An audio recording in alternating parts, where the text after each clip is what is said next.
The last letter from Ravencrest Manor. The storm raged over Ravencrest Manor, its jagged spires silhouetted against the violent flashes of lightning. The old estate, perched on a cliff overlooking the restless sea, had long been the subject of whispered tales in the nearby village. It was said that the manor held secrets, dark secrets, and that those who entered rarely returned the same. Helen Ashcroft had no choice but to go there. The letter, addressed to her in a shaky, uneven script, had arrived just days ago. It bore the seal of her late aunt, Lady Eleanor Ravenswood, who had been presumed dead for over a decade.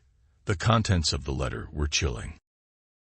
Dearest Helen, if you are reading this, it means my time is running short. Ravencrest is not as it seems. Come before it is too late. You must uncover the truth. Trust no one. The words lingered in Helen's mind as the carriage creaked to a stop at the manor gates. She stepped out, clutching her coat tightly against the howling wind. The iron gates groaned as they swung open, seemingly of their own accord, and Helen's unease deepened. The grand double doors of the manor were opened by a tall, severe-looking man with piercing gray eyes. "You must be Miss Ashcroft," he said, his voice as cold as the storm outside. "I am Mr. Blackwood, the steward of Ravencrest. Lady Ravenswood's chambers are prepared." Helen frowned. "Lady Ravenswood, my aunt has been dead for years." Mr. Blackwood's expression didn't change. "All will be explained. Follow me." The interior of the manor was both magnificent and oppressive. Ornate chandeliers cast flickering light on faded tapestries, and the scent of decay lingered in the air. As they ascended the grand staircase, Helen's gaze was drawn to a large portrait at the landing.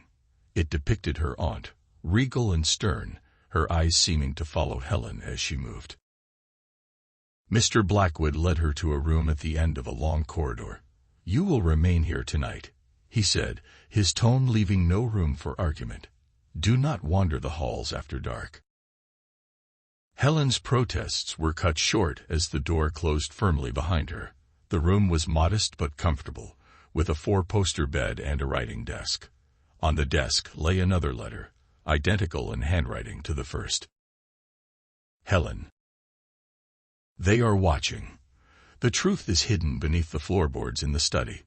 Trust no one. The study. Helen had seen it briefly on her way up, its doors locked. Determined to find answers, she waited until the manor fell silent. Then, clutching a candle, she slipped out of her room and into the shadowed halls. The air was thick with an unnatural chill as Helen reached the study. The door was still locked, but a loose panel near the base allowed her to squeeze through. Inside, the room was a chaos of books and papers, as though someone had been searching for something. Following the letter's cryptic instruction, Helen knelt and pried up a section of the floorboards. Beneath, she found a small metal box. Her heart raced as she opened it, revealing a stack of letters, all in her aunt's handwriting. The letters detailed a series of experiments conducted by Lady Ravenswood, experiments that sought to bridge the gap between life and death. The final letter was the most alarming. "I have made a terrible mistake. They are not what I thought. They are hungry. If anyone finds this, burn the manor. Destroy it all." A sudden noise behind her made Helen whirl around. Mr. Blackwood stood in the doorway, his gray eyes glinting in the candlelight. "You shouldn't be here," he said, his voice low and menacing. "What is this?" Helen demanded, holding up the letters. "The price of ambition," he replied, stepping closer. "Lady Ravenswood sought to conquer death, but what she brought back was something else entirely. Now they are bound to this place, and so am I." Helen backed away, her mind racing. "You knew. You've been helping them." "Not willingly," Blackwood said, "but the manor has a will of its own. It keeps us here, all of us." As he spoke, the shadows in the room began to shift and coalesce, taking on twisted, humanoid forms. Eyes glinted in the darkness, and whispers filled the air, growing louder and more insistent. "Run," Blackwood said, his voice strained. "Take the letters and run." Helen didn't need to be told twice. Clutching the letters, she darted past him and into the hallway. The whispers followed her, growing into a deafening roar. The manor seemed to twist around her, the corridors stretching and shifting as though trying to trap her. At last, she burst through the front doors and into the storm. She didn't stop running until she reached the village, where the first light of dawn was breaking over the horizon. The villagers listened in stunned silence as Helen recounted her night.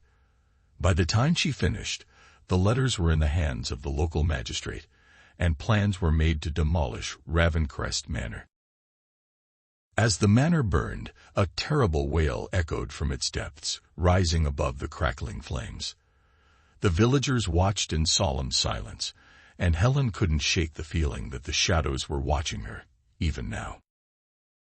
Weeks later, as she prepared to leave the village, Helen found one final letter slipped under her door.